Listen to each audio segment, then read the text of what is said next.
Welcome to the Occult Rejects. We are your host. I am Jules, host of the Greypilled podcast, and this is Headless Giant, my co-host, another Occult Reject. Headless, what's going on, man? How you doing today? How you doing, Jules? So you Doing can all right. find me at the Headless Giant podcast on YouTube and on X. I also post a lot there. There was a change in my schedule, so now I'm doing a Monday alchemy show.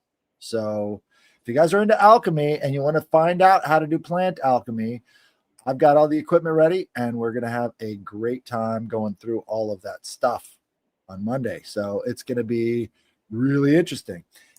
To start things off, though, I got to back up to what we were doing last week. We were talking about Aristeus, and we were talking about this movie Begonia, and I put out a scathing review of that movie on my X account today. So if you guys want to, go over to my X account and read through that.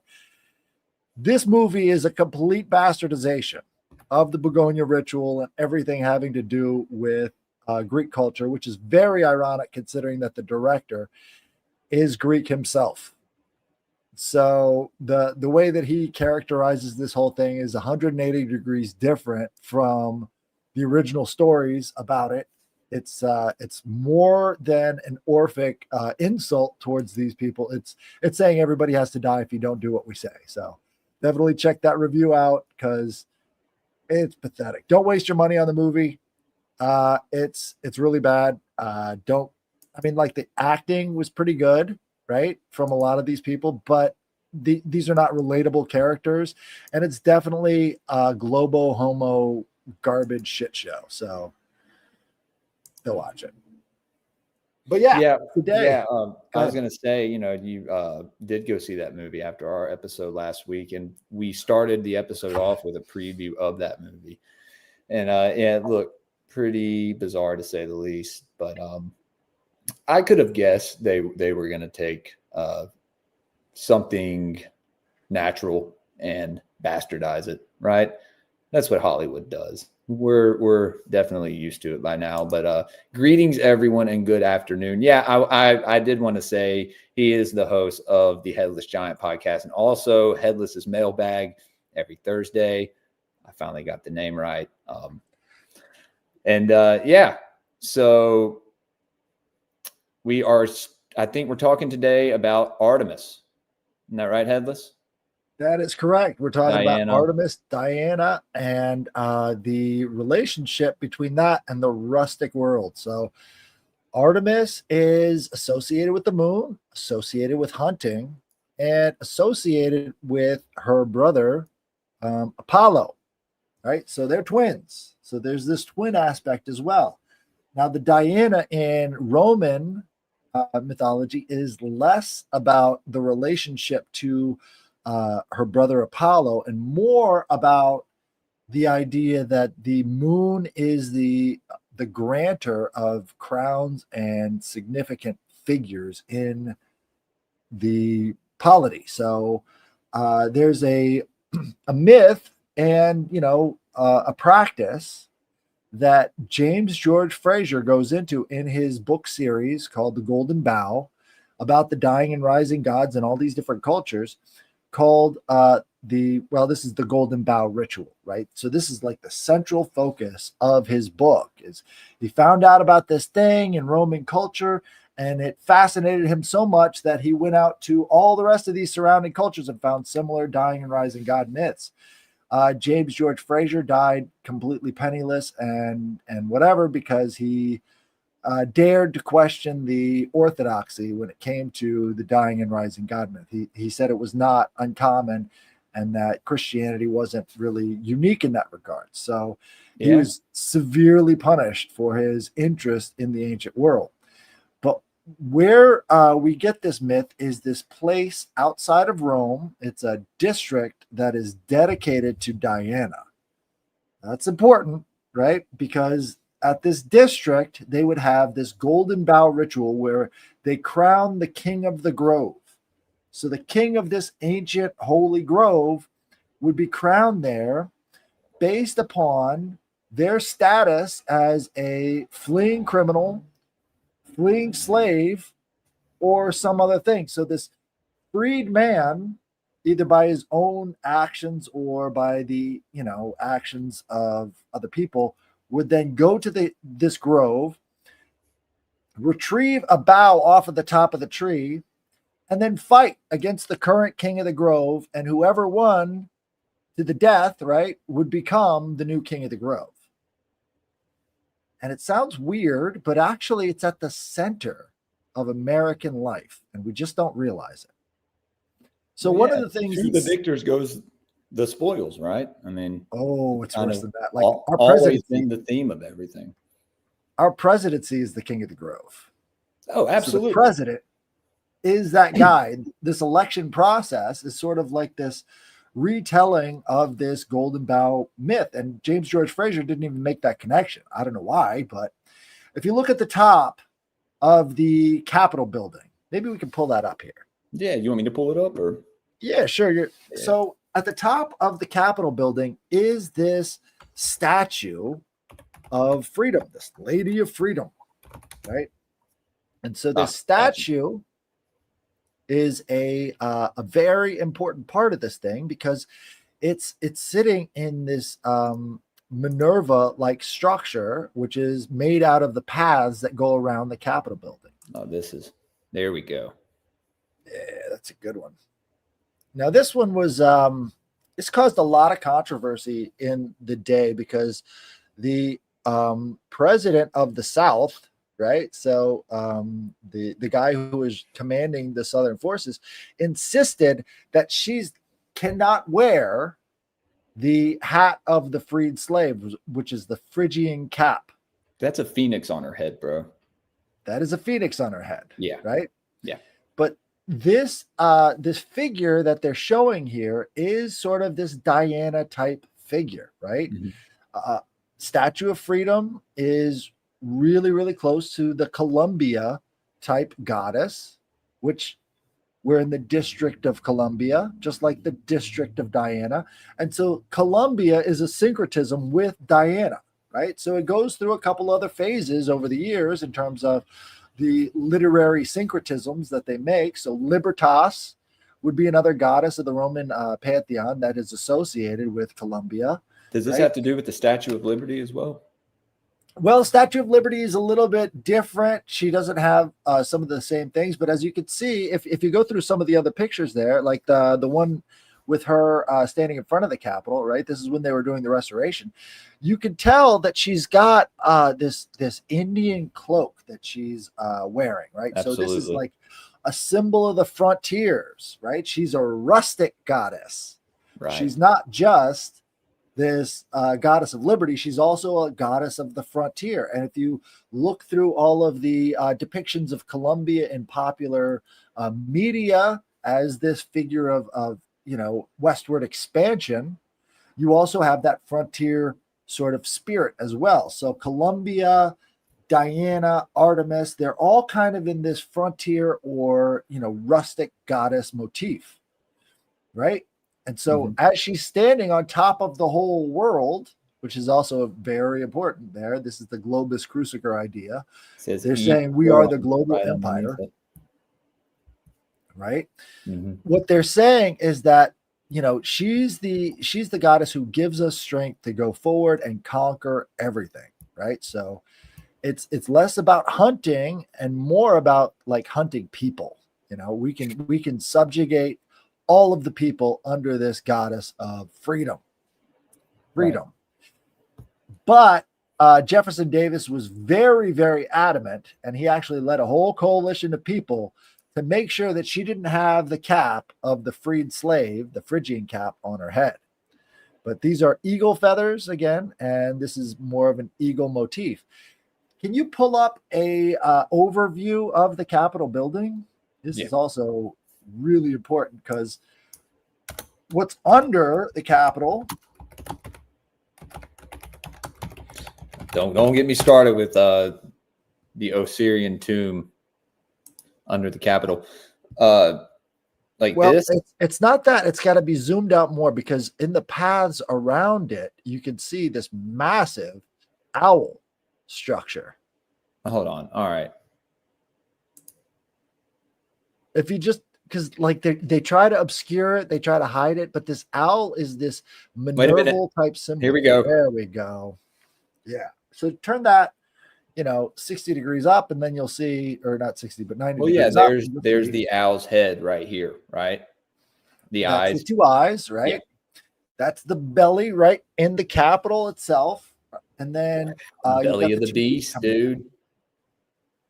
Literally the belly of the beast. Now, this is the same kind of owl-like figure that you see out at Bohemian Grove. So between the owl on this side and the owl on that side, everything is being watched, right? So this is the idea. We see at night. We have the wisdom to see what you don't. And this is a good example of that, because if you're not looking at this geoglyph, that's a geoglyph, right? Just like in South America, where they made all these structures in the desert that people could only see from above. That's what this is. It's a geoglyph that can only be seen from above. You're not going to be able to see it walking around on the paths themselves. That's important. That's part of their magic. When they say, hey, America's based on Christian ideals or whatever, you got to bring up stuff like this. This is part of their religion. So this is the wisdom to see in the dark. Minerva, right? Right. Yeah. Do you have Google Maps? Because we could just zoom right out from Google Maps and go over to the other, other angles. Let me go to Google Maps real fast if you want to keep talking. You got it. So what's also important about this is that the direction it's facing is the west. So the east side is the top of the owl's head as the sun's coming up. What do I type in on maps? Just Washington, D.C. and zoom in on that Capitol building, and we'll keep going down the line. Further west.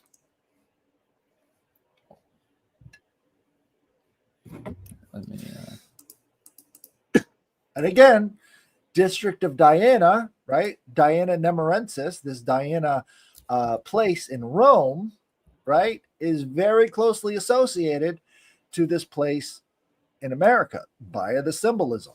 So we're seeing the Diana symbolism right there in Washington, D.C., right on top of the Capitol building, very Diana-like figure. And also this Diana Nemorensis, right? And Nemorensis is this Lake Nemi, right? That's where the grove was at, is at this Lake Nemi in Rome. And this is where the ritual would take place. Now, Nero is the one that rigged it.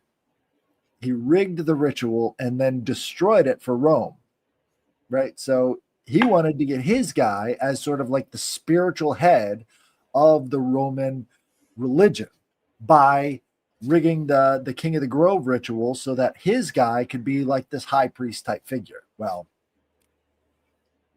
obviously it lost importance at that point. Yo, guess who it is? Who is it? What up? What up? There he is. Oh, there he is. Hey, bud. What's going on? Sorry about that. Feeling better? No, you're good. You're good. Glad you're here. Glad you're here. So let's look at this map. Did you find the Capitol? Yeah. That's the White House. I lied. Go. Okay. Where? Okay, so I'm trying to. East. Okay, how do Come I down, do the directions? That's the Washington Monument. You just pull how it. do I do the directions on the map, Headless? How? It's Can not you click letting and me then pull it? Huh? Well, if you zoom out, that should work too. Oh, gosh, Zoom out. All right, so the Capitol building is right here. Where? Right, and the reflecting pool. Yeah, there you go. Click on that. I'm blind. Click on the Capitol. Where's the Capitol, dude? I'm bad at this. Right over. Okay, you got that big green strip. That green strip. If you go to the end of that green strip, that's the Capitol building over there. Yeah, it's the horizontal Capitol one. Hill. Yeah, it's the one that Capitol goes Hill. right along. Yep. Click on that. There you go. Now that's where the owl is, right up there on Capitol Hill. If zoom out a little bit more. I see it So right here on you the can left. see it right there. Right. So that's the start of the Washington Mall, this big strip going all the way over to the Lincoln Memorial, right? Right along Constitution Avenue, right above it. it's going all the way over to that Lincoln Memorial. That's where you've got the veneration of Artemis. No, you got to go west. Yeah, I'm trying. It's not just keep zooming out. Keep zooming out. Oh, too far. Too far. Yeah. Okay. There you go. Jeez. Oh, I'm sorry. I'm gonna let you do this next time. So if you go down the mall all the way, you'll hit the reflecting pool. Now, this Lake Nemi is called Diana's Mirror. Right? So you've got the District of Columbia with Artemis on top of the Capitol, the reflecting pool right in front of a sacrificed king, Abraham Lincoln. That's weird. This right? is yeah. Okay, so you got that green strip right there. Right? So right.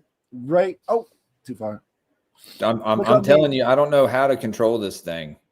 Click on the Capitol again. Let me see if I can.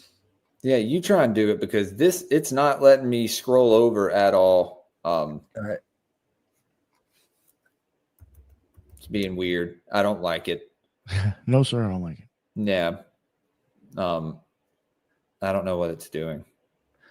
But that east to west, that east to west road right there is Constitution Avenue. That's what the whole thing is laid out on. That's what the Freemasons wanted the entire thing to be oriented to.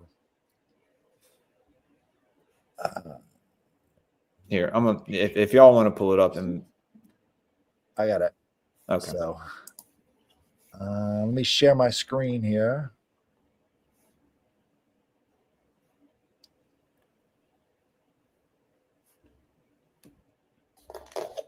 All right, so it may have to do with me having a MacBook, but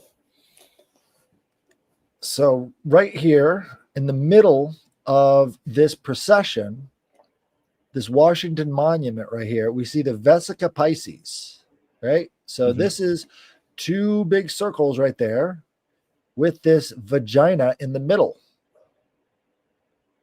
right? And so the vagina underneath the penis, Washington Monument, represents that fertility ritual, right? So you've got this Lake Nemi, this fertility ritual, including this, these two circles around the Washington Monument, creating the Vesica Pisces, or this vaginal canal, right, is right there underneath that thing. Now, also, they had to put the World War II memorial right in front of that reflecting pool. They didn't want it. This was actually privately funded.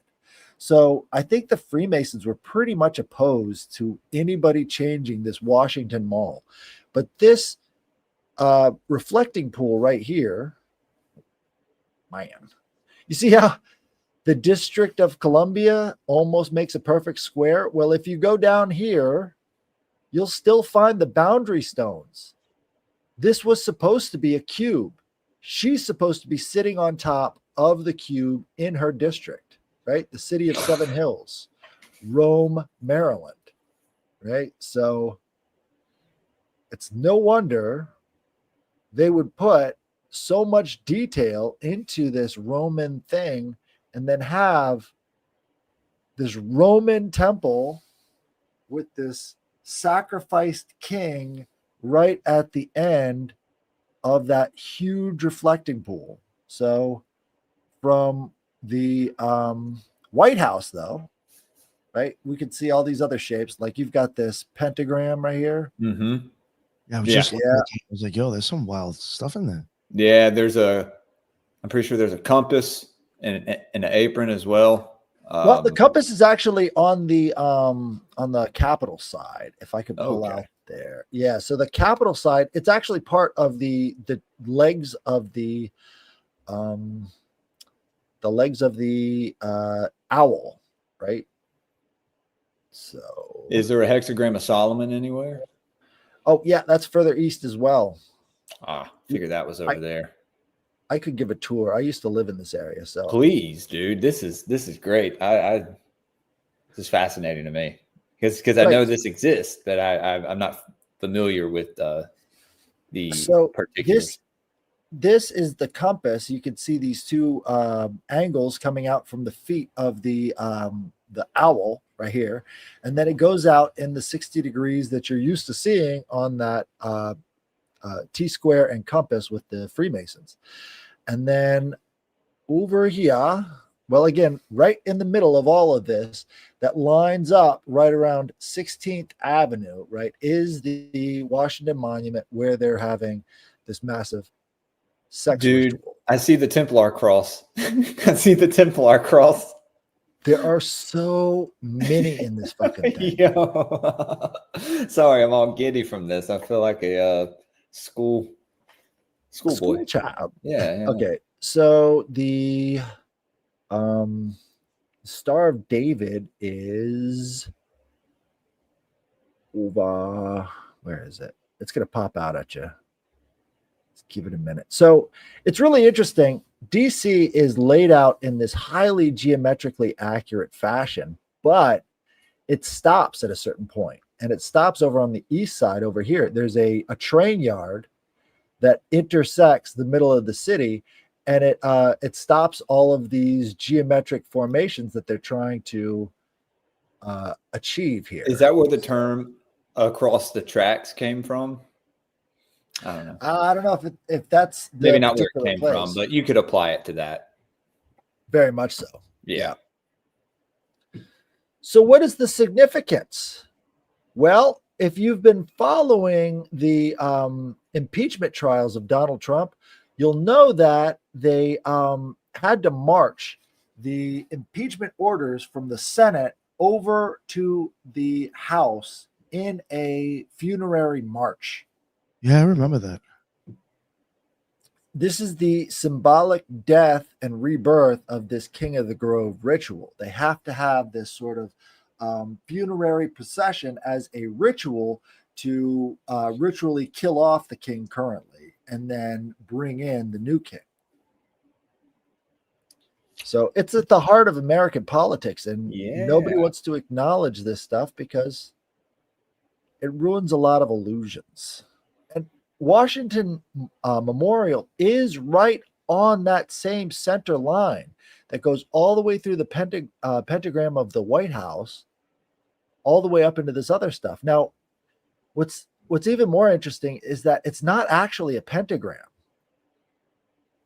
What this is the bottom of Malkut. This makes a giant fucking Kabbalah tree. Yeah.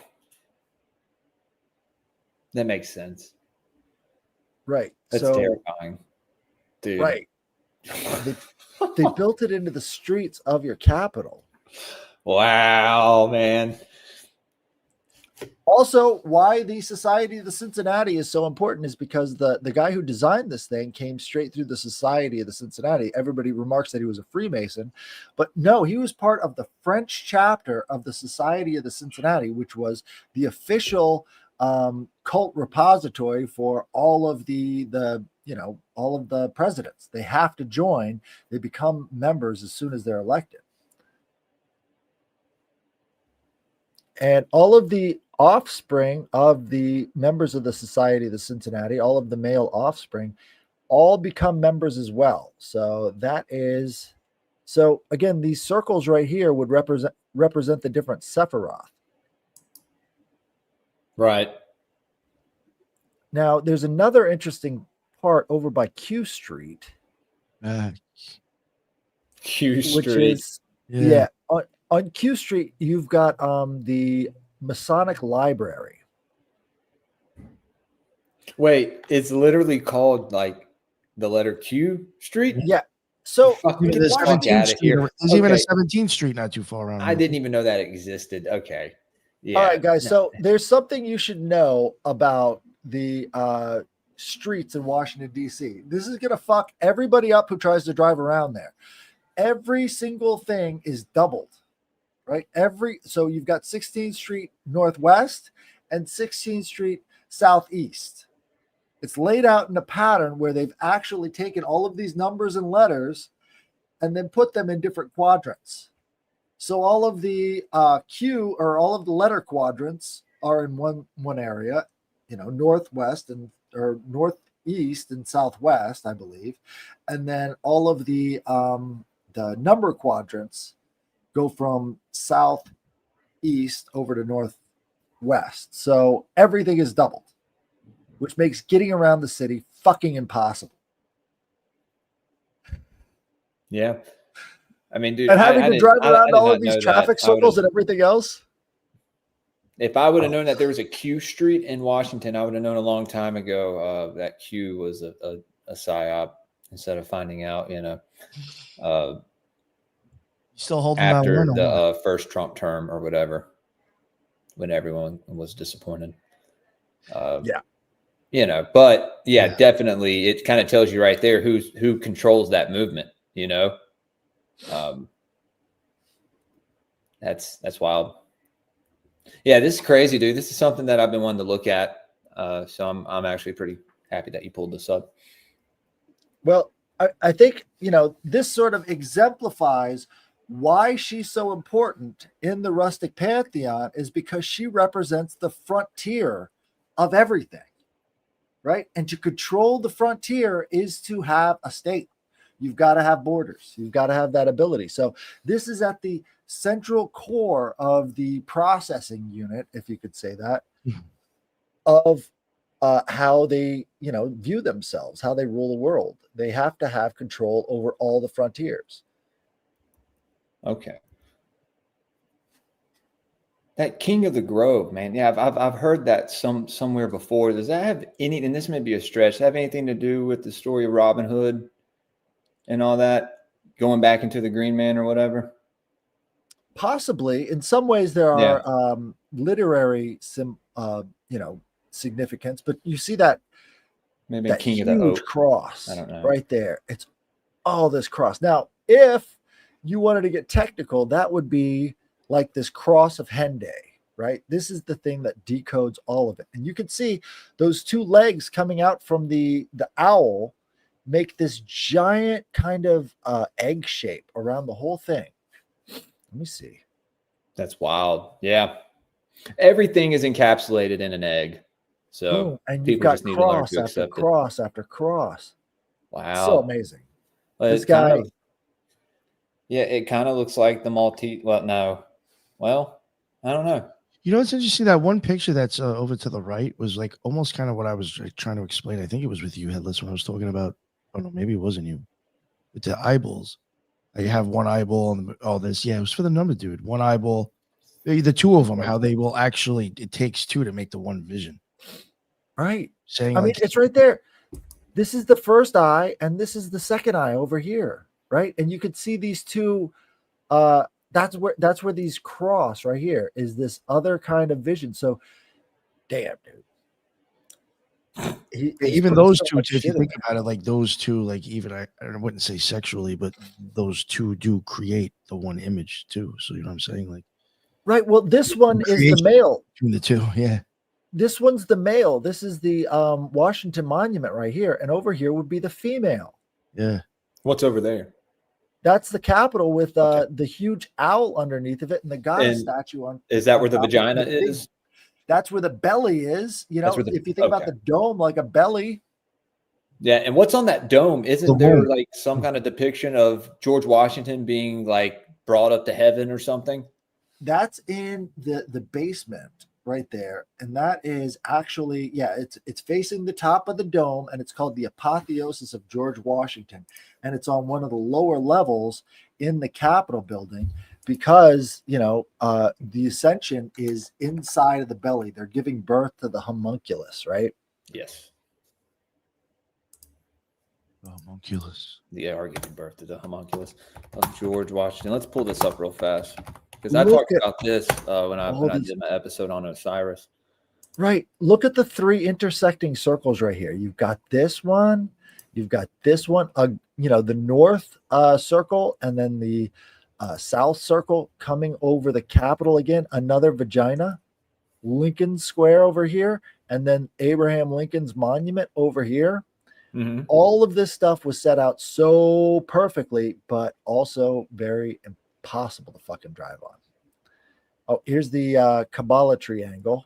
Right? There you go. Right. So that is Tifereth. So That's where Malkuth's at the bottom. Right. Malkuth would be the Jefferson Monument. Okay. Right.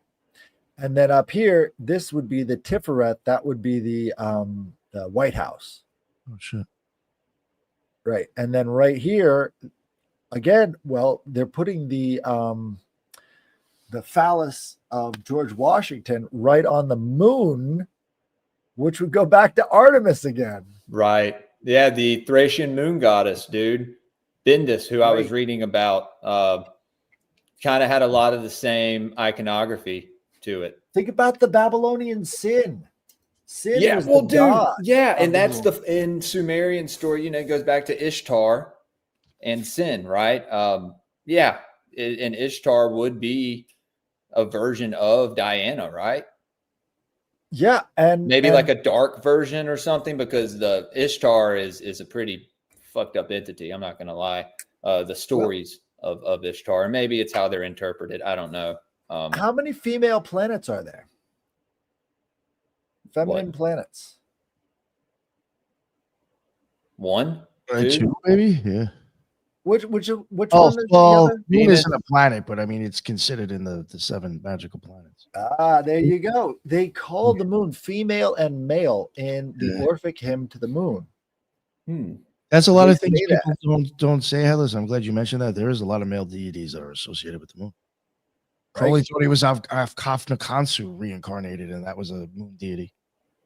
Absolutely. So all this transgenderism, all the rest of that stuff comes through this moon, this Mercury, this hermetic type idea of the unification of the opposites, the bringing together of both female and male. It represents mastery over the world. Which I think the trans thing is just a bastardization of that, right? Right. So, there are cults that were really huge into this stuff. And, Christianity was one of them. The early church had, the Nicene agreement, the very first thing on the Nicene agreement was that nobody who is intentionally castrating themselves is allowed to be in the church fellowship anymore. Right. So it was a widespread problem all over Rome that these Christians kept cutting off their junk.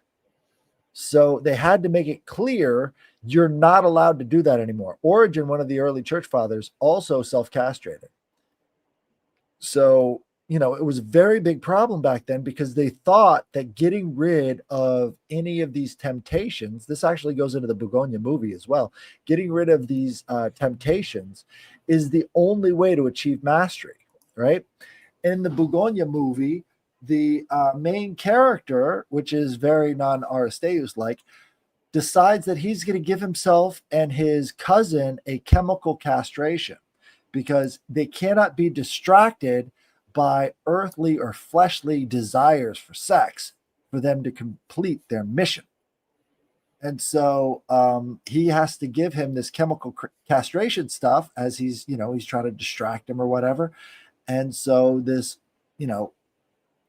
completely opposite of Aristeus, who was like this fertility god, like he's actually bringing fertility to the world. He's like, I don't want to cut your penis off. I want to make it bigger, Right. Rustic gods. Again, rustic gods are very highly associated with this fertility, but there's two ways you can look at the male and female form is you're either taking off your junk or you're adding more to it. If you're adding more to it, then you're self-generative, right? Now you're producing alone everything you're creating, right? As opposed to the other form, which would be you've just snipped off your stuff, and so you transcend gender by reduction, which is the one that is being promoted. So you've got these two alternate ends of the coin, and the one that gets promoted in society is not the self-mastery through completing the ideas of unifying the two hemispheres of the brain, the masculine and feminine hemispheres, completing the personal work. No, instead of all that, why don't you just, castrate yourself, which is the exact opposite of mastery. It would be complete naivety. You have to. Yeah, you're destroying yourself. Forms. There you go. So because in doing so, you destroy not only creation, right? But you destroy, I think, a part of your soul as well. An aspect that it's something you were born with, right? Whatever gender you are, obviously, So that that's if, gone, right? if anybody is talking about the transgenderism and occultism, and they don't bring this up, they're basically lying to you, right? Because they're not giving you the full picture about mastery and about self-mastery and using these energies within yourself to become a better person. Instead, they're only telling you about the fear and the buzzwords because it's evil, because whatever, right? So, but they Give won't us money. mention, they won't mention the Nicene thing either. So that's also a big issue. It's uncomfortable truths, man, that some people, I think we should discuss. But yeah, dude, this trying to look for some more. Yeah, that's crazy. That uncompleted square. So was it ever completed? No. Or did they not allow them to complete it? Because they put the boundary stones. Sorry. Well, they wanted to have a state between states, right? So the limitation between Maryland and Virginia was huge. Like Maryland was the only Catholic state, and they really had a problem with their neighbors. Like everybody else hated the Catholics, right? The Vatican actually sent a massive stone to Washington, D.C. to be put in the Washington Monument. And they broke the stone and threw it in the Potomac. So there was a lot of animosity between America and Catholicism in the early days, which vanished over the years. But what they wanted to do is have these two states unified across this river and have that be the symbol of this unification of all of these different areas and what have you. But instead, Virginia became part of the South, and they didn't want Washington, D.C. in their region. So it's always been this sort of uncompleted thing. But you can see right at the heart of it. Hippies and queers. There you go. So it's also funny too. Where's the line between the North and South during the Civil War? Do you remember that? The Mason-Dixon line? Was that right there? No. It was in Pennsylvania. It was Okay. between Maryland and Pennsylvania. So technically, both capitals of these two feuding states in the Civil War were both in the South. That Mason-Dixon line was supposed to extend all the way out to California in terms of slave states and free states. But that's where you have something like Bleeding Kansas happen. So there was a big feud over whether or not Kansas would be a slave state or a free state. And they had open wars going on before the Civil War with John Brown and his gang and all these other people who wanted to make them a free state, and the South that wanted to make it a slave state. Right? Because they wanted to have that voting majority. When Abraham Lincoln was elected, they did not have that representation at all from the South up to the North. So all the South voted against Abraham Lincoln, and he still won anyway. So at that point, it was just basically we got to commit to war. But there was a huge gap for a long period in American history between Maryland and Virginia, right? So that little red area, that's all Virginia, and this area is all Maryland. So they had to find a way to unify the opposites, and they were dead set on using this Masonic imagery as a basis, because as the Civil War is happening, they're actually building all of this stuff in Washington, D.C. So was the Civil War just a distraction? I don't know if you could say distraction, but I think these people had such a, deep knowledge of their own history that they thought by using these symbols and these techniques and all this stuff that was in their, sacred geometry textbooks and all the rest of this, they could unite these people who had very little in common and wanted to go to war with each other. Mm-hmm. And there were feuds over how they could use these symbols to sort of propagandize people with the structure itself. So if you go back to Giordano Bruno, he has these methods of mimetics where he's using these geometric and Yes, like he's structural They're ideas. sigils. Yeah, he spins Right? like it's a It's wheel. sigil that he's- magic. That's what I was gonna ask. If it seems to me like it's hyper sigils and like they're doing this stuff on a large scale in these areas to invoke some kind of energy or magical something. Right. So it's they've called it before. Oh, there we go. That's the I was gonna pull apotheosis this of up before Washington. we stop talking about it. Yeah. And George is right there in the middle with his as above, so below hand signals. Hand of Sabazios. Hand Yeah. of Sabazios was And before the hand of benediction. So he's holding up the hand of Sabazios. can you name all the gods, Headless? Who are all these? I know Well, that's you got Poseidon on the left. the 12 Olympians are outside of that ring, right? So they're heavily implying that there is some sort of ancient pagan element here that is founding this country. That is a spirit that is moving through this country. That They're looks like an adamant eye on in the it. middle. Nick, Say that again. looks like an eye in the middle. Yeah, right. Yeah, Big time.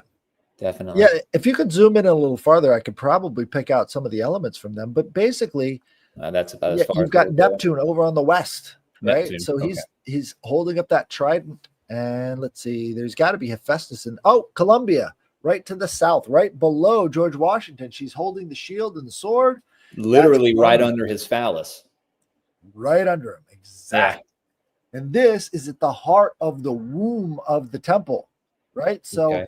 this is the under the dome, right, where the pregnancy of this, egregore of Washington or egregore of a state over all the United States is being birthed, right? It's powerful symbolism. Dude, this is how the There's original Columbia. churches and all these like old places of worship were built out like in the format of our body, Right. Look at all the pentacles surrounding them too. That's crazy. Heavily encoded magic, dude. Heavily encoded magic. And nobody's paying attention to this stuff on a magical level anymore. Is You that see- Aries down there to the southwest? It could be Aries or it could be Athena, maybe Minerva. Because again, Minerva is like this There's a warrior rainbow goddess. connecting down to it. Ooh. I can't really see. You don't see the rainbow right there? It looks like the Twin Towers, to be honest. It's Wow, the Twin dude. Towers. That's something. I Wow. don't know who that is to the north or the two to the east either. But who are the ones sitting around George Washington? They look like angels, right?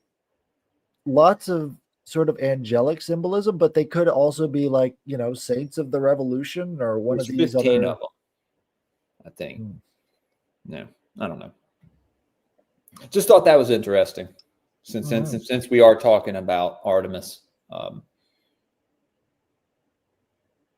There she is. But yeah, before they called it Washington, D.C., before it became the capital, right? When the capital was still up in Philadelphia, this area in Maryland was called Rome, Maryland, because there are 7 hills that are adjacent to Washington, D.C. They are in the District of Diana, right? They are in the District of Columbia.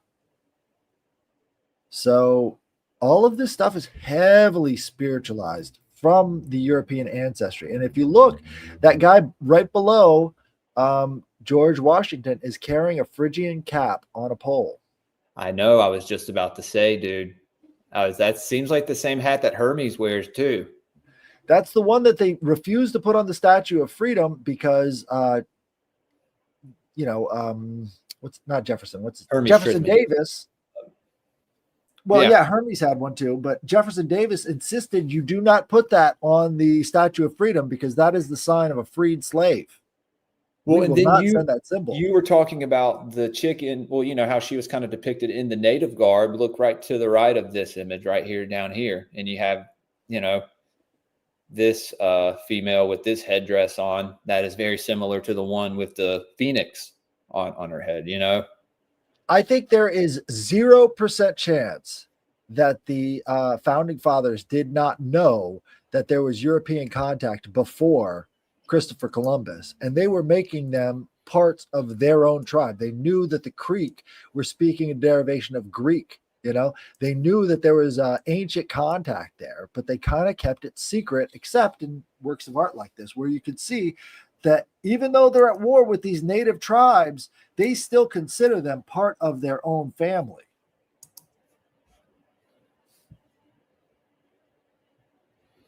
I need to get a better like thing for my photos to pull up stuff.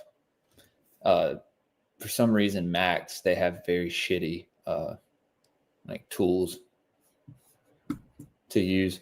Right. Artemis was also the goddess of childbirth. Real okay. Yeah, I wanted to ask you if she represented anything else besides. Yeah, she also had a heavy association with the moon, but as we can see, that that lunar Sephiroth is right there at the yoni and phallus of the Washington Monument. So yeah, they couldn't be any clearer with that. And also the sun, which would be Tifereth, is right above that moon circle, right? So they're making the Greek Kabbalah, I think that's what they were going for. They're trying to mix a little bit of both, or whatever. They're trying to take these entities from this one and with the themes and the the symbolism from this other and mesh them together to create their own gods or whatever. Well, I think the Greek Kabbalah is actually older than the Hebrew Kabbalah, but that's very controversial. That's a very interesting subject. I'd like to talk to you about that sometime. Right. I just think because I didn't know there was a Greek Kabbalah. Right. So since the theogony fits perfectly into the Kabbalah, right? Like all of these gods have their own spheres, have their own pathways, and we know the approximate date of the writing of the Septuagint. You have to understand that they were influenced by that Greek source. So when they're saying that they have the one true Kabbalah, that's through the Bible, which is filtered through the original Greek versions of this stuff. Right? Huh. Interesting. But this is like at the core of perennialism, right? The idea that all of these things can be mapped out geometrically in a very similar way. Eos, goddess of dawn. What's that about? I don't know. Rex talking about. Rex did. I guess he may have been talking about one of the figures on the side of George Washington. Maybe one of them was Eos. There was one that was around a whole bunch of clouds. It looked kind of like dawn. So maybe that's Eos. Rex there you go. Something. Yeah. I see allegory. Yeah. Well, yeah. No, I think allegory. There's that's hidden in there as well. That's the beauty of it, in my opinion. And a lot of this is just the different things that you find in it. That painting was perfectly oriented northwest, east, and south. And so where Eos would be in that painting is where the sun would be rising. Which is in the east. Right there in the east. So they've oriented that painting perfectly to the world around it, which is that's beautiful. Yeah. If you want my opinion, that's art. That's like it's like a pure form of art, dude. Is like something that represents the world around it, but you don't realize it until you look at it from this more esoteric angle. It's just fascinating. I go off on another tangent, if you don't stop me. So summarily, Artemis is the protector of girls, right? Young girls are under her protection. Apollo protects young boys, right? So together they bring swift death and justice upon anybody who hurts the people that they protect. Oh, well, dude, who couldn't agree with that? Yeah, I don't know. But again, that's why they're called gods and goddesses of death, is because in the Greek tradition, they would kill anybody who would fuck around with children. They're talking about their enemies, right? Well, when they talk about death, society, right? So they bring disease and they bring misfortune upon people who cross them, and so if you're not good with Artemis and Apollo, they're probably going to fuck with you hard, you know. Interesting. So anytime you see references to Apollo as being this god of death in the Bible, that's what they're referring to, is, you know, you don't fuck with him. Like Apollo is the one who stuck the arrow in Achilles. Like he's the one who ended that hero. So he did that because he dishonored his temple. And so he chopped the head off of him, right? Yeah. No. Well, that came later, but after he stabbed the arrow into his heel. No, I'm saying Achilles chopped the head off of Apollo, the statue on his temple. Yeah. I actually watched Troy recently with my son. It's a great movie. That's one of the last like good action movies, man. I mean, it really was good. I remember I had it on VHS. Achilles was a jerk. Yeah, he was pretty arrogant. That's, you know, hence probably why he got it through the heel, right? Hubris, right? Yeah, when you have man. hubris against the gods, they will strike you down. Achilles was a jerk. Well, I mean, didn't he fall in love with a priestess of Apollo? Yep. Yeah. So, I mean, there you go. You destroy, you know, and Apollo ends up killing him. So it's like this story. Wow. I love this, Headless. This is awesome. But they talk about Apollyon rising from the pit in the book of Revelations. So they're referring to Apollo. Apollyon is how you spell his name. So he's the chief demon among all the rest of them. He's the worst guy in history. He is, once he comes out of the pit, that's when all hell breaks loose on earth in Revelations. He is the bringer of pain and misfortune and injustice to everybody, right? In the book of Revelations. But you don't really have the context about that because the founding mythology of Patmos included Apollo falling in this well, right? So he's fallen in the pit, and then he has to be brought back out of it by Artemis, or the whore of Babylon. Which is strange because it seems like they're working together in the book of Revelations. And that's also some of the founding mythology of Patmos, where John was writing the book of Revelations. Wow. You got to have the context. Yeah, dude.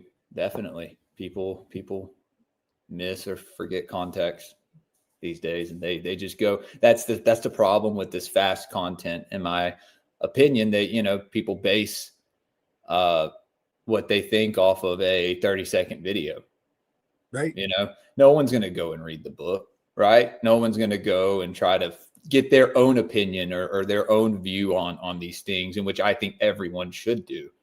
I don't think it certainly adds a little bit of you know, impetus for the people who are controlling things to try and get this information on top of everything else, because if you don't know how it's actually working from the historical and documented sources, then you can, you know, use anything from the Bible to discredit anything that actually has sources.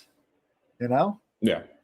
So it keeps you in a big pen, and it works. You know, because if you can't think outside of that paradigm, you're doomed to repeat that paradigm. So it works out on that angle. But perennialism, when you go back to the sources in the Bible, is about analyzing these symbols and seeing where they cross over in other cultures as this perennial system. It's all one religion. You know, that's what the Theosophists were trying to do, is they were trying to syncretize everything into one single thing. And that's why they call it the world religion or whatever that these Theosophists were pushing. That came through their analysis of all of these. Yeah, well, we were just talking about on the Esoteric Book Review. We had started The Secret Doctrine, and then we switched over to another book. But we were talking about how they would use the swastika and the the hexagram of Solomon in unison together, right? And that came from Theosophy. Okay, makes more sense, right? And you know, these efforts have produced things like baseball, for instance. So all of the Theosophy stuff went directly into the making of baseball, this great American game. It was uniquely American, but it's in the shape of this, you know, the big G for the diamond shape. Again, we're back to geoglyphs again. They're using this as their form of magic. Now, telling you, hyper sigils. To me, right? Like the era where baseball is at its height almost is the innocent portion of America. Like this was, this was like the up and coming of this culture and civilization. And instead of, always fighting with each other in these civil wars, they got together on the sports field and they got along together. And you could see how that magic could possibly work to bring a nation together, because we think of that as sort of like the American way, and that was definitely because who supposedly started baseball was this Northern general, right? He was a general in the Northern Army, and he wanted to bring America back together. So they probably a pretty based dude. Get it? Well, baseball. I mean, he was based. You got me. Just it was okay. After Doubleday, that's his name. I was trying to. Okay.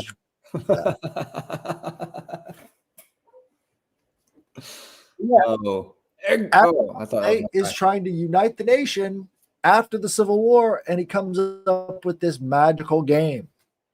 And he does it. So, did he lie about the origins of it? Hell yeah, he did.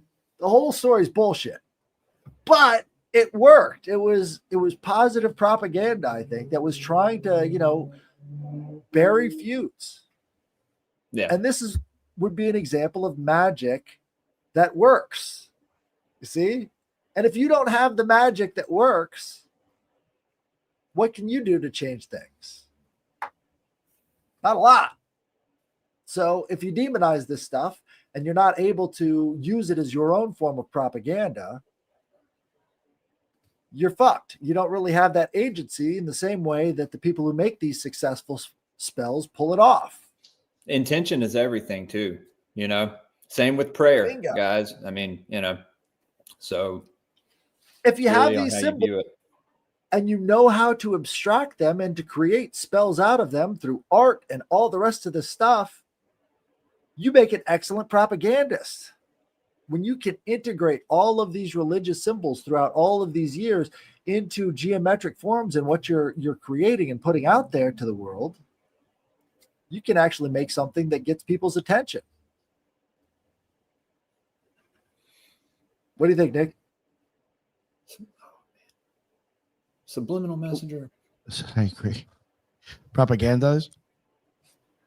Well, it's not just propaganda, it's also beauty. It's also spirituality. Yeah.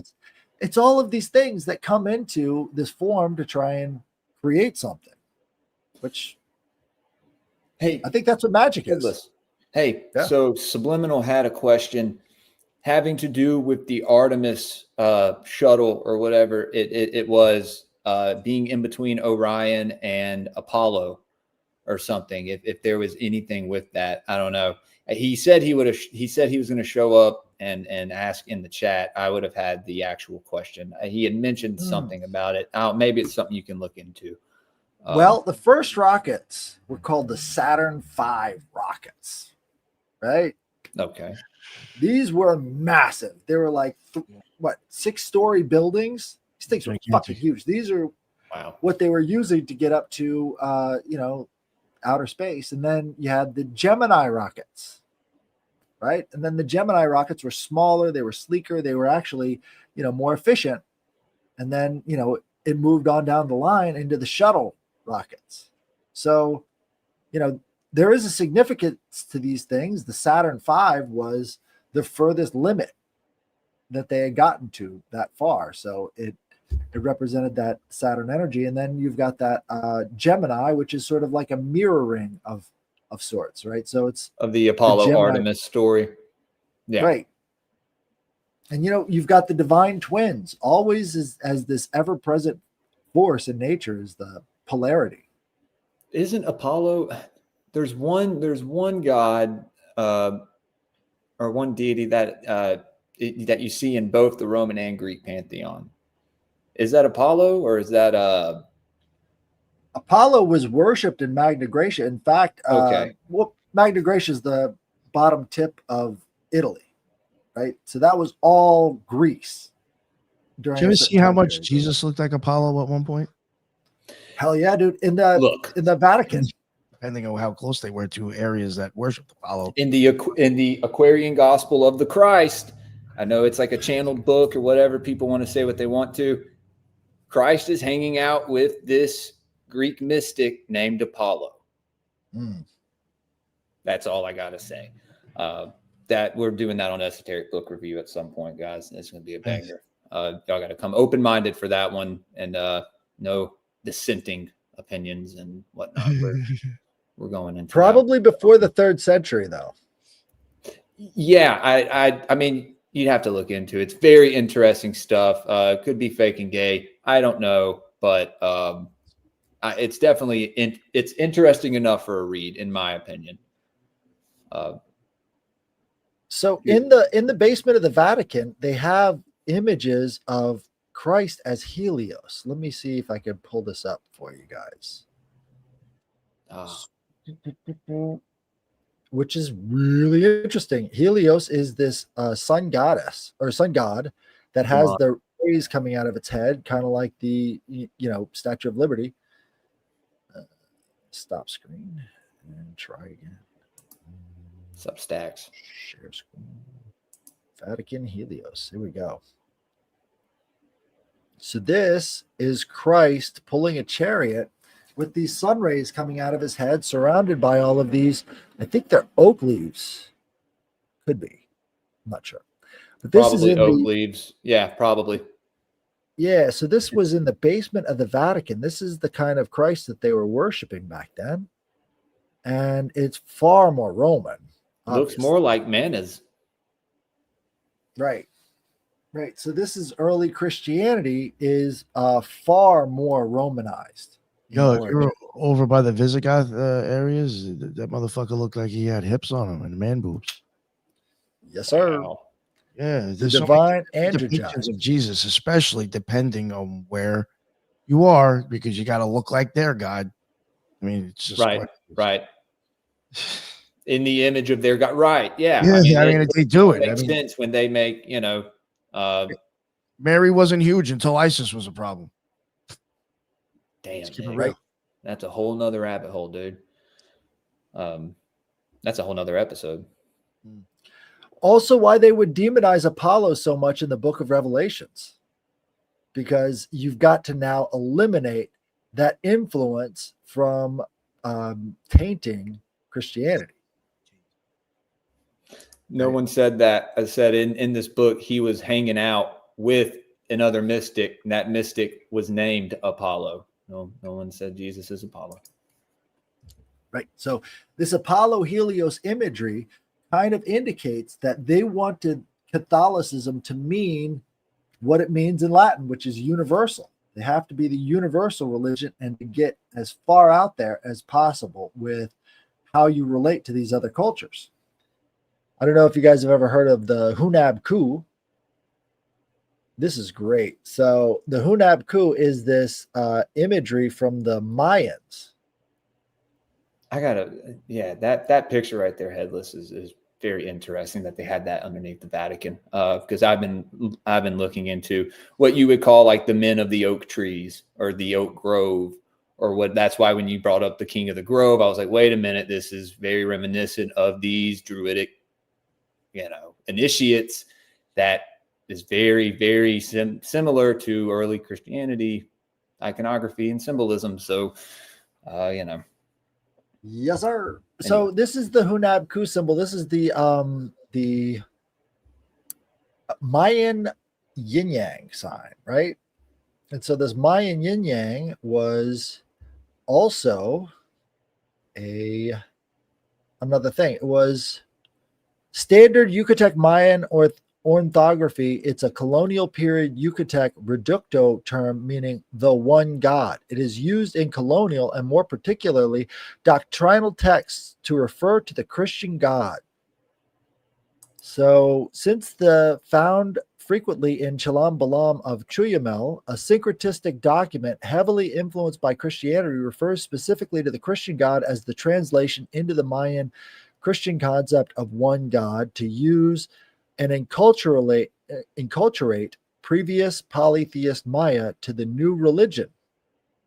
So they grabbed this symbol and they said, this is the Christian God. You guys already worship it. Bring that symbol back up. Yeah. The Hunabku. Will do. There we go. Let's see. Images. All right. There's a good one. Interesting. People are going to say that symbol on the inside is like the FBI code for pedophilia or something. Maybe. All I know is this goes way back in Mayan history, and they had some weird practices. So yes. They did. Well, throwing heads down the pyramid steps and whatnot. Well, that's more the Aztecs, but they okay. I'm glad that you're able to tell me that.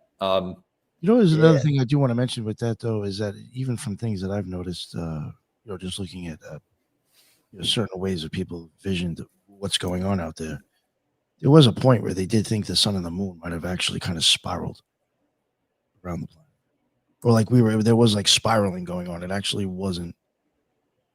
It's hard to explain. Like that image could actually be showing something else. Those colors that's all alchemy colors as well, right?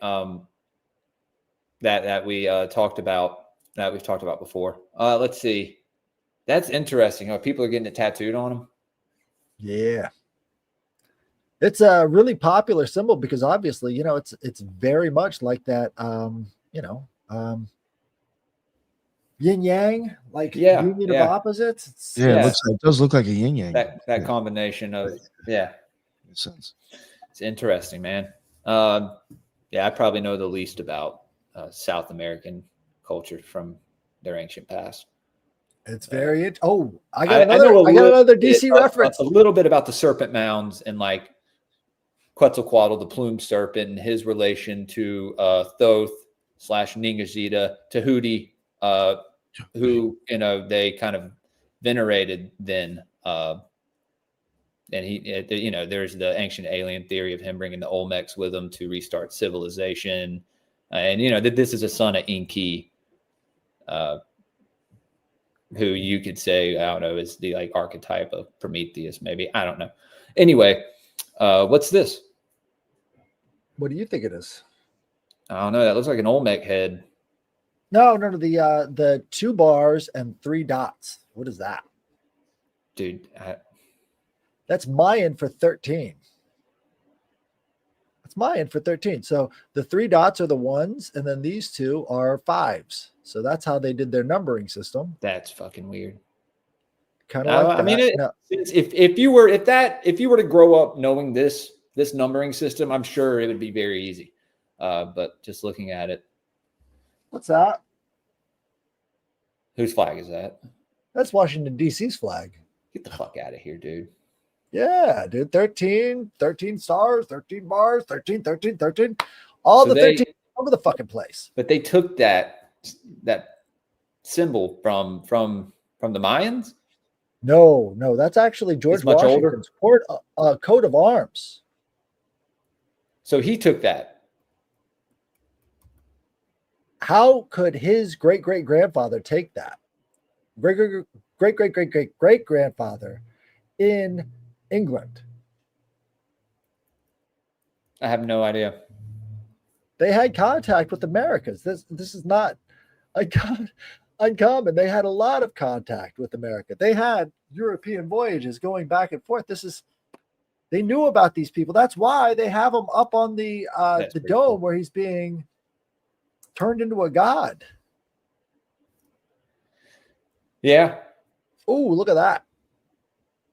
Okay. Yeah, boy. That's wild, man. Yeah. I love this shit. So it's right there on his heraldry. Great. What the fuck is going on? So where's the origin of that symbol? What's the original meaning of the 3 dots and the 2 bars? Does it come from? We'll see. We can look up the heraldry. We can look up the heraldry. Okay. I'm just curious because you showed it to me in these South American cultures. Was it worldwide or was it? Have you seen it throughout different civilizations? Just like looking different, obviously, not using stars, but maybe something else like what we saw, dots, or even a different they would. type of star. The original was more like seed shaped, right? Okay. So it was kind of like, so they would use this sort of seed shaped thing, and not really a perfect circle. That's just sort of how they translate it. Right. So the first coat of arms of a member of the Washington family is the first documented in the 14th century, borne by one of the male Washington family members of Old Washington Hall in County Durham, England. The design, 3 red stars over 2 horizontal bars on a white field, has been used since 1938 as the basis for the coat of arms and flag for the District of Columbia. It was also found on the Purple Heart, a U.S. medal for wounded soldiers. That's very symbolic. These elements have been said to have been inspired by the stars and stripes design of the flag of the United States. However, despite some visual similarity, there is no evidence whatsoever to support the claimed connection. The Digital Encyclopedia of George Washington, published in the Fred W. Smith National Library for the Study of George Washington, Mount Vernon, calls it an enduring myth backed by no discernible evidence. Instead, the story seems to have originated in 1876 playwright, a Washington drama in 5 acts. Let me see. Sir William de Hertburn was also granted the lordship of Wessington. Where's the description of it? If he's a sir, then you know.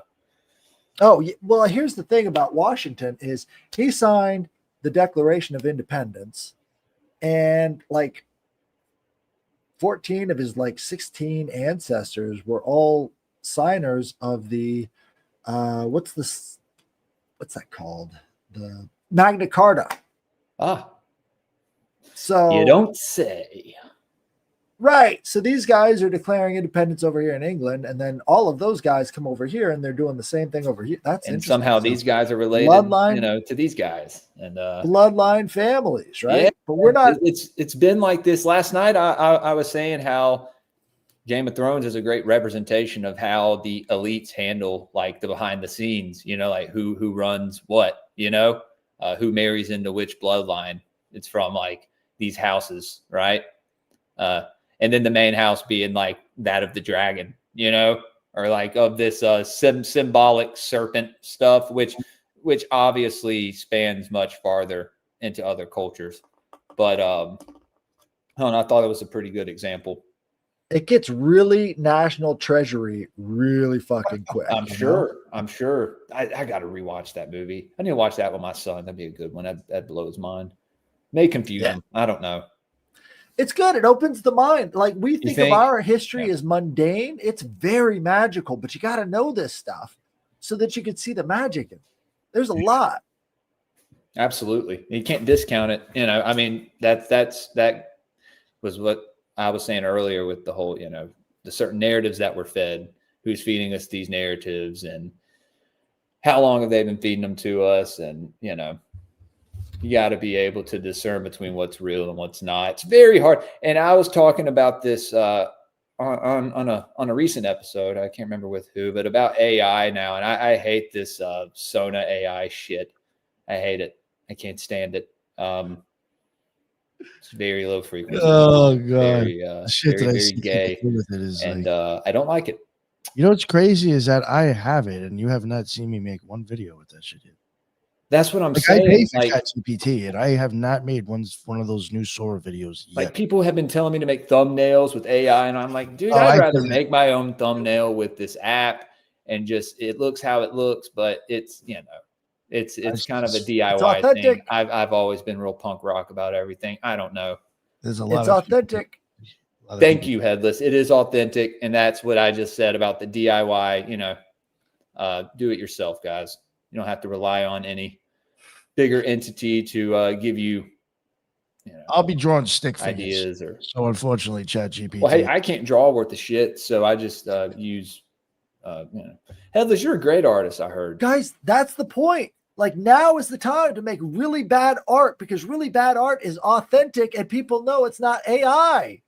That was the time. We must bring back bad art once again. Cave drawings, dude. Oh god, that's real. Start doing that. I'm gonna start doing shit like that and taking like a picture of it and throw it up as a thumbnail. We were talking about There you Janice go. earlier. Y'all like here, write dude. on like fucking composition paper, like the title of the show.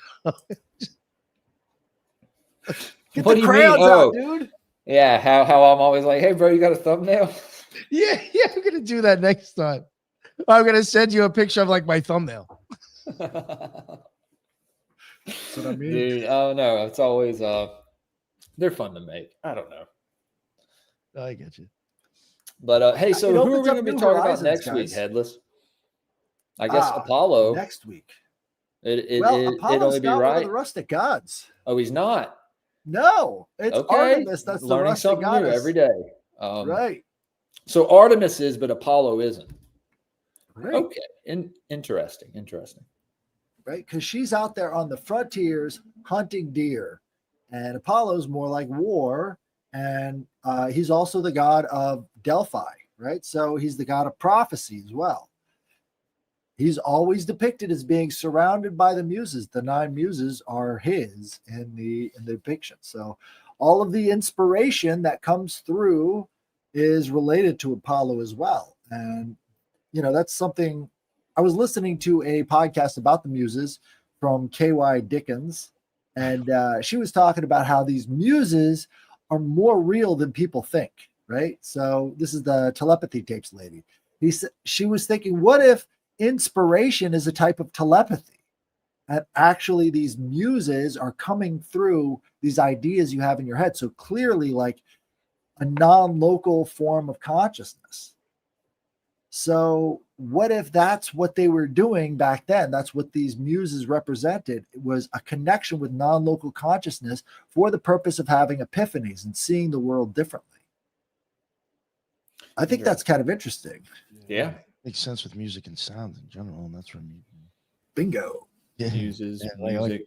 that. Of course, that word probably comes from that. Yeah, It comes from the muses. Half Yeah, of our I words. never thought about that. Like I said, we learn something new every day. Which also goes back into the Satan character that's now marching around with all of his body parts being instruments, right? Goes back to Apollo. He's the god of the harp. What is it? I don't know if it's like half tones or whatever it is, but there's even those certain notes that are always like associated with like evil or Satan level. You know what I'm saying? There's even certain. But that's just the adversary to the Jewish God, right? To like. Okay. Apollo is the adversary to the Jewish god. Okay. All right. Well, I was just asking, just for clarification. Right, because it's like they want to get rid of that stuff. You can't have inspiration. You can't have these connections. You've got to come down to a lower vibration. Disease and wolves. Yes, sir. Yeah. He also infected the Athenians when they were trying to invade Troy. He gave them an illness that they were all dying from right before he killed, Achilles. So Troy had the favor of Apollo then. Okay. Troy and Artemis, or Apollo and Artemis, were the patrons of Troy. So who did the Athenians have? Like who were they sporting? Athena. Okay. All right. Hey. All right. I got it. Thank you, Headless. And Zeus wanted to break it up. He wanted to stop all this stuff, and he couldn't figure out how. I love this, dude. It's fascinating. That's why it's such a great book, because it's encoded into Washington D.C. with the symbols themselves. All of these things come through the culture. Now we don't read these books in terms of like the actual religious practices of the founding fathers, but I think it's probably a lot closer to the reality is that they were Hellenists. That's why they knew this stuff inside and out. That's why they put it up everywhere. They understood it. Well, yeah, and the reason for that George Washington thing being in the basement, and I'll probably do an episode on this soon, since we're getting into like all the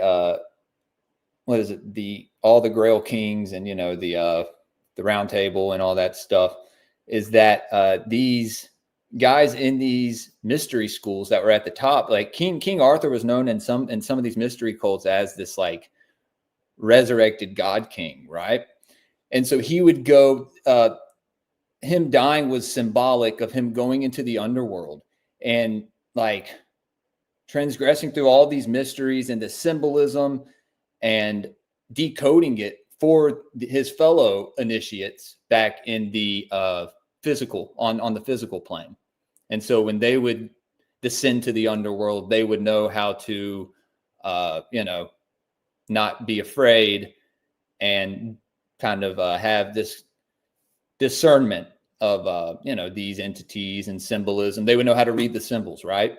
Therefore, not fearing anything, understanding everything. You're able to pass through the spiritual world unharmed. That's a very interesting take, I think. But appreciate it, man.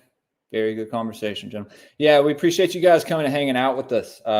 This whole idea for this series was Headless's idea. So shouts out to Headless Giant. I guess he had to go away for a second. But Nick, we got anything else this weekend on the Occult Rejects, brother? Oh yeah, tomorrow. Tomorrow we will be going. Unfortunately, I have to. We have one live show and then one studio show. Yeah, Ivy the Occultist didn't want to go live. She's a little nervous, so that's not going to happen. But we do have Deborah from Paradigm. Oh, fuck, I forgot it. But she's been on Headless's show. We had her on once for like her weird experiences. But she's actually been on like a lot of other like kind of occult or witchy shows. She does like she's got a whole thing going on. Very interesting woman, very nice, and yeah, she'll be on. She's kind of like an empath, and she does. She's had like weird experiences, astral shit like that.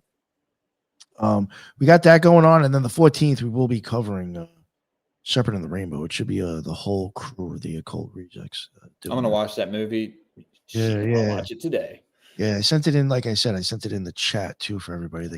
Guys, I was going to say, I think I'm doing something on Discord later tonight after I hang out with the family today. We'll do the movie night on Discord. We'll watch Eraserhead, or we can watch, and I'll send you guys a link if y'all want to come hang out. And sure. It's in my Discord, so it gets kind of crazy, but I think y'all like it. It's gonna be awesome. We may watch Eraserhead, or we can watch Serpent in a Rainbow. So y'all just if you're in the Greypilled group chat, let me know. And yeah. Anyway. One thing I do want to plug real quick that will be, I guess we'll be all working on eventually, hopefully sooner than later. Next week, God willing, I should be, as long as everything goes all right, I will be going to Coral Castle next week. So I hope to be getting tons of footage, and I will park my car blocks away and send my drone over if I have to. What is that again? I've heard you mention this on the show. Yeah, I had Library of the Untold come on. It's just my opinion. The guy was an occultist, and he was he made some shit that was just unusual. I think there's a lot of occult symbolism. Probably like free energy shit, weird stuff going on. At this castle. Yeah, Coral Castle. Yeah, look it up. It looks like, I don't even know how to explain it. Do you think he may have opened something there? Oh, well, I think he understood. I mean, where it was, I think he originally moved it to somewhere. I think the ley line's like a lot closer. It's pretty much on one. Yeah. The guy, I don't know. There's a lot of weird stories even behind the dude. In my opinion, I will agree with the Library of Untold guy. I do think he kind of had a smear campaign on him because of the weird shit he was doing over there. I do think it starts to show like just weird shit. Like he had a door that moved that was like tons and tons. It would spin, and like engineers went there and like fucking pulled it apart to see how it works. And they when they went to go put it back in, they can't get it to work again. Wow. So they don't. They don't understand how this guy's shit works. This guy had fucking, that door that turns. Had a drill hole straight through the fucking thing. Like, how do you even do this? So, yeah, I'm going to be going there. I'm going to be hopefully taking as many pictures and video as I can without getting yelled at. And I will be, as long as they don't have something blocking it, I will be getting drone footage. Oh, yeah. So, and then I would like to cover it on the show, like show the photos and stuff and just the history about the place. Absolutely. So, Ed Leeds Scowlin also has a bunch of books out there about different designs that you can actually recreate at home. So look up Ed Leeds Scowlin books, read through them. They're really confusing at first. You gotta read it several times to understand it. But once you start to get it, he's trying to unlock some secrets of the universe. So that's what I think. Look that shit up. Yep. Yeah. So as long as I make it, hopefully, maybe a couple of weeks after we do Silent Serpent in the Rainbow, we get the crew together and just talk about this place again. Oh yeah, man. And hopefully, like I'll have my own footage. So Did Alelu get robbed by Anu? Was he wronged over and over? No. Alelu in the mythologies robbed Anu tablets of destiny stuff, and I think weapons maybe if you look into those theories, but symbolically he castrated Anu. He bit his manhood off in the that could get interesting in those mythologies, and so I think that's symbolic. But no, they were who was it? No, Inki was married to Alelu's daughter. So that's his wife, the mother of Marduk. I forget her name, man. It's been a while. I haven't done an Elohim etymology in a while. Shout out to Adrian. Damkina is her name. She's a Sumerian deity. So Kronos castrated Uranus. Okay, that's the same story. That's the same story. With a scythe made out of adamant that he got from his mother, Gaia. Anu is similar to Uranus, and so it wouldn't surprise me if Alelu had that. Oh, dude, I should present that to Adrian. You guys should talk to Adrian. He has some pretty cool theories about the Anunnaki from his research and his co-author who lives in Africa. What is this member? Huh? What is this member? What is this penis that is constantly being cut off? Right? Right. Osiris's penis and yeah. In Washington, D.C. Washington Monument. Why are they so obsessed with this pole? I think it is the North Pole. I think that's what they're showing. This is the connection to the swastika and everything else. It's the North Pole. It's the that's Aaron's rod, dude. That's Aaron's rod. It's the well, I've done too many King Arthur references today. No more.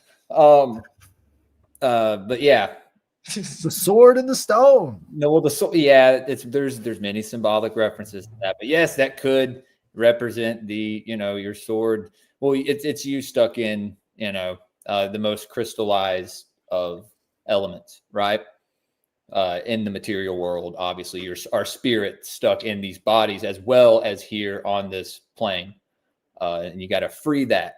You got to pull that sword from that stone, guys, and take that Greypilled. And yeah. Anyway, well, there's a sword in the stone in Italy. I don't know if you've seen it. I haven't. You want to? Oh, dude, pull it up, dude.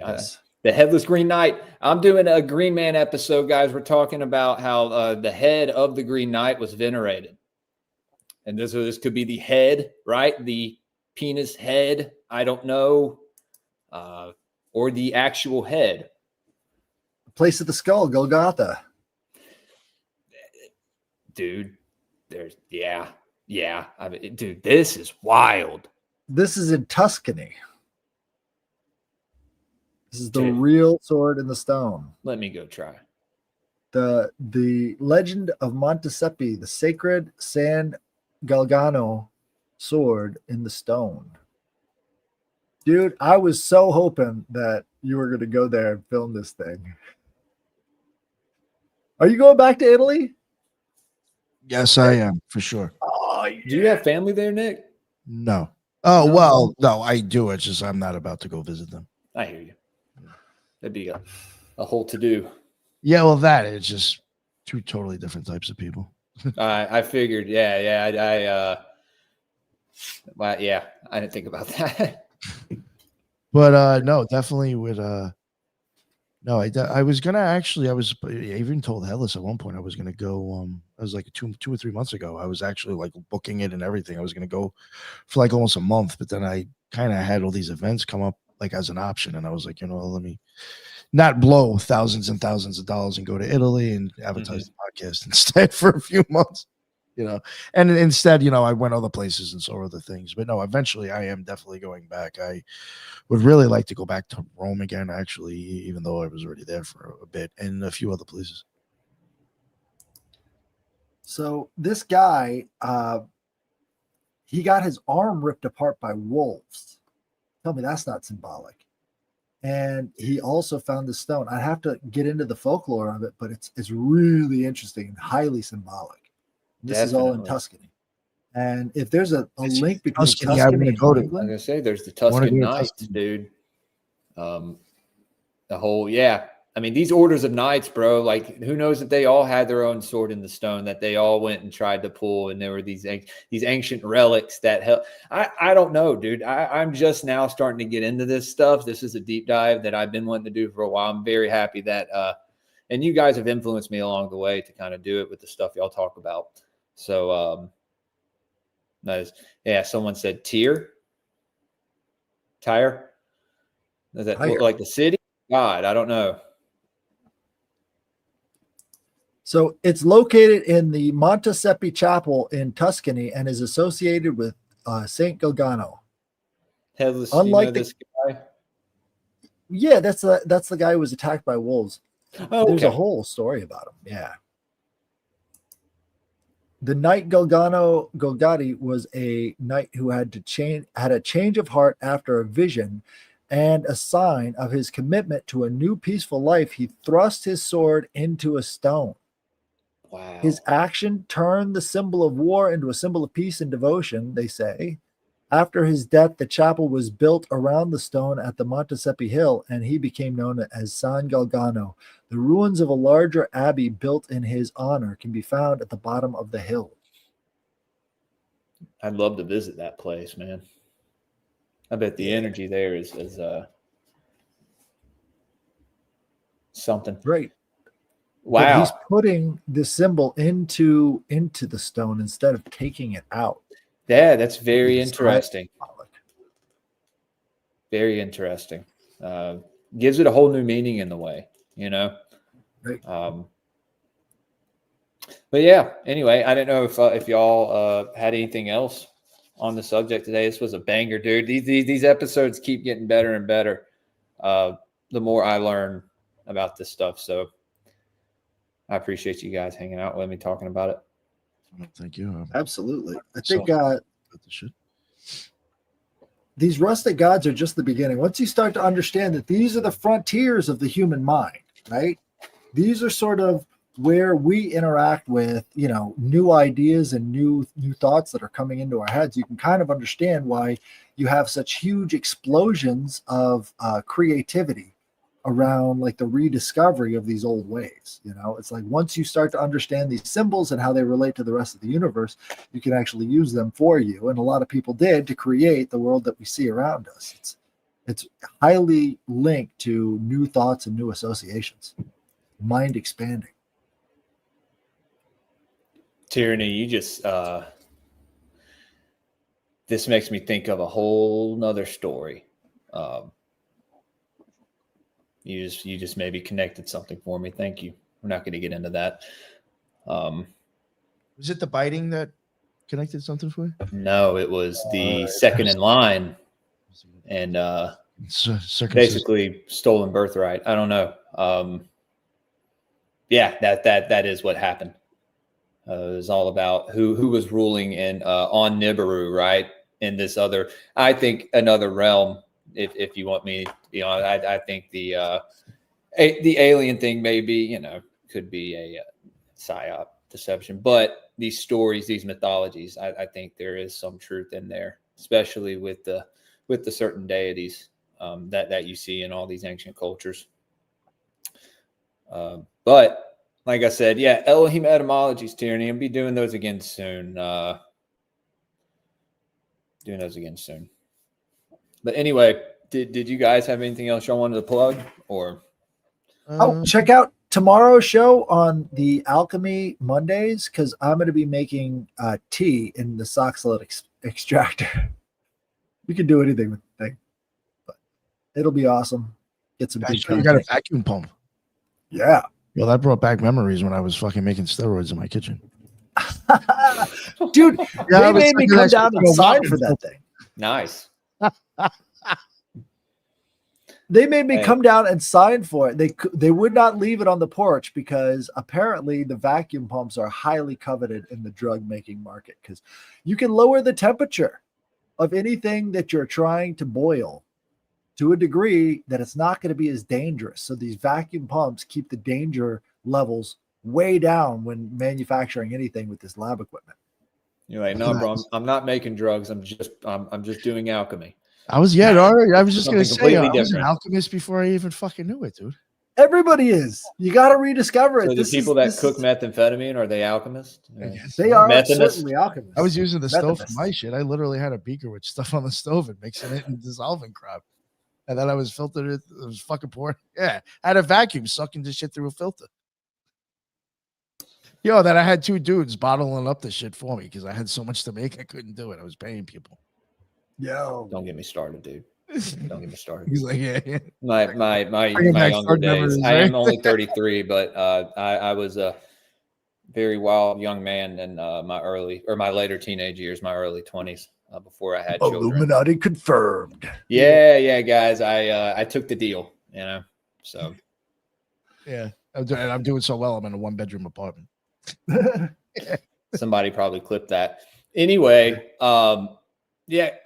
like I said, everybody go follow me on Twitter at Greypilled Pod, Instagram Greypilled_podcast, Rumble, YouTube, Spotify, Apple Podcasts. Like the stream, share it with your friends and family. If you want to support the show, you can buymeacoffee.com/Greypilled, Ko-fi.com/Greypilled, also patreon.com/Greypilled podcast. If you're a Rumble person, I have locals that I post all the private links to as well. We have the esoteric book reviews every Saturday morning. Headless will be on next Saturday for the Golden Ass. There's the book. I told you, Nick, he's going to pull it out one time during the stream. And so I didn't say it. I might be a asshole, so okay. I can't. And then you get the link to the Discord where we have these little watch parties that we do, and you get a free sticker pack, early Elohim etymologies, deals on merch when I promise it's coming. Me and Subliminal, he has his Building 7 site. I'm going to have some merch put on there ASAP. But yeah, a lot of perks over there. It's a good way to support the show. Yeah, guys, y'all tune in to the Occult Reject show tomorrow.